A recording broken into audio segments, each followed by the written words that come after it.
देखो आसंता 12 तारिख रे जदि जदि देखिबा जे जो कार्यसूची प्रस्तुत करा जायछि नुआ सरकार अर्थात जनता सरकार जनता मैदान रे एठी जनता सामना रे शपथ ग्रहण करिवे सेही समय रे जदि कार्यक्रम कथा देखिबा तेबे जो भारत वर्षर जननायक कहा जाउछि जे तृतीय थर पाई जे प्रधानमंत्री होइछंती जेहेतु सारा ओडिसा रे जोठी जेते बेले भी सभा करिसंती सबु लोकन को आमंत्रण करथिले जे आसीकी ये नूतन सरकार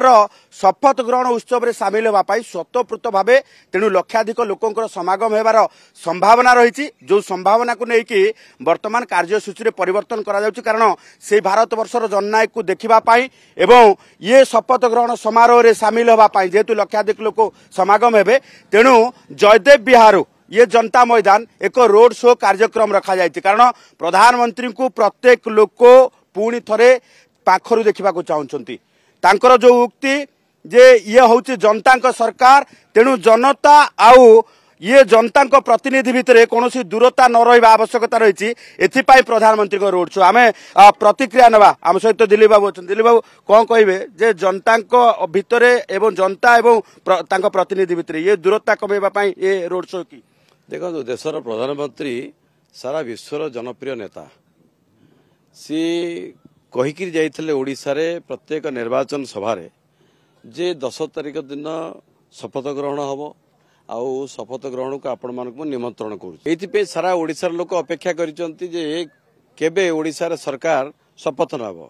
एवं से शपथ समारोह रे संयोग वशत प्रधानमंत्री स्वयं रहिबे एवं से जो आकांक्षा अच्छी जो अपेक्षा अच्छी ओडिशावासी प्रधानमंत्री ठारू सी आसबे देखिए सहित सभारे सामिल हेबे आ ये जो ऐतिहासिक निष्पत्ति जे ओडिशा रे सरकार लोकंक भितरे जनता सांगरे जनता मैदान रे शपथ नेबे ये होउची लोकंकर सबुठार बड़ अपेक्षा ये एक ऐतिहासिक घटना होबाकू जाउची जोथरे आगामी सरकार ओडिशा रे लोकंक सरकार आगामी दिन रे लोकंक सहित लोकंक विचार रे लोकंक सांगरे चलिबा बा लोके चलेबे ए प्रकार एक कल्पना है जहाकू साकार दबा पई जहाकू पूर्णांग करिया पई स्वयं प्रधानमंत्री आसुचंती तेणु स्वाभाविक भाव में एटी जो अपेक्षा अच्छी बुद्धिजीवी हुंतु माँ माने हुंतु युवक माने हुंतु बाकी ओडिशार सब वर्गर लोके अपेक्षा करिचंती ओडिशार एभली गोटे लोकंक सरकार हबाकू जाउची आ स्वयं प्रधानमंत्री एतरे उपस्थित रहिबे तो स्वाभाविक समस्त देखियो आसबे केते आपण माने उत्साहित अछंती युवा वर्ग बेस विशेष करी जदी उत्साहित देखिबा आज्ञा ये सरकार युवक मानकर सरकार प्रधानमंत्री 2014 जब प्रधानमंत्री रूपे माने लड़ी सी तीन कथा आनते गोटे skill India make in India digital India तापर परे आत्मनिर्भर Bharat startup India stand up India मुद्रा लोन भाव युवक मानक कईपरी भाव में भारत वर्ष इम्प्लीमेंट करें ये नवीन बाबू सरकार नुह कि युवक मानक खाली दादन खटे पठेबे आ भोट मागिला बेलू नहीं आसबेरी सी सरकार ये नुह ये सरकार युवक मानक सरकार प्रधानमंत्री तीन कथार सरकार गढ़ी आउ भी सी वे रे अच्छी ओडिशा रे कौ पर युव नियुक्ति हम आउ ओडिशा रे माँ मौसी माने मौसा माने बेस उत्साहित बहुत उत्साहित अच्छा 4 जून में बीजेडी एक्सपायर डेट लिखाई जाता से जिन आज्ञा 10 जून रे थिला मुख्यमंत्री शपथ ग्रहण 10 जून में 2 दिन टाइम नियाला 12 जून में करूँ शपथ ग्रहण भी हम आज्ञा यहाँ ओडिशार जनसाधारण सरकार जनता सरकार प्रधानमंत्री खाली लोक मान प्रधान सेवक हिसाब से मुख्यमंत्री नुह से मुख्य सेवक हिसाब से सेवा करेंगे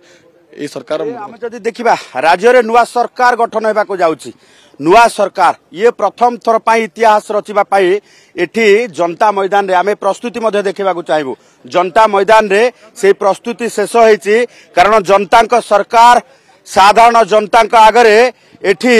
स्वेरिंग सेरेमनी अर्थात शपथ पाठ ग्रहण करा जिवो तेणु एभली क्षेत्र रे आमे जदि देखिबा जे सबुठु गुरुत्वपूर्ण कथा होची समस्ते आसीबा पाई जेतेबेले प्रधानमंत्री निमंत्रण करथिले समस्तक भितर उत्साहित अछंती तेणु कोन कहबे जे प्रधानमंत्री समस्त को निमंत्रण करथिले केते लोक हेबेले आशा करछंती लोकंकर तो किसी गणना ना कारण ओडिशावासी आज सब्यस्त कर कि ओडिशावासी ओडिशार स्वाभिमान स्वार्थ लड़ाई करुले आ मोदी जी सुरक्षा संबंधित आम जदि सुरक्षा संबंधित कथा कहबा जे एसपी जी ठारू आरंभ करिकी एठी डीजी पुलिस कमिश्नर समस्ते जेतेबेले आसिकी एठी सब प्रकार जो रही तर्जमा कर सारी तेणु ये जो रही जोठी शपथ ग्रहण उत्सव रही सेठी 35,000 लोक बसिबा पाई कैपेसिटी रखा जायछि।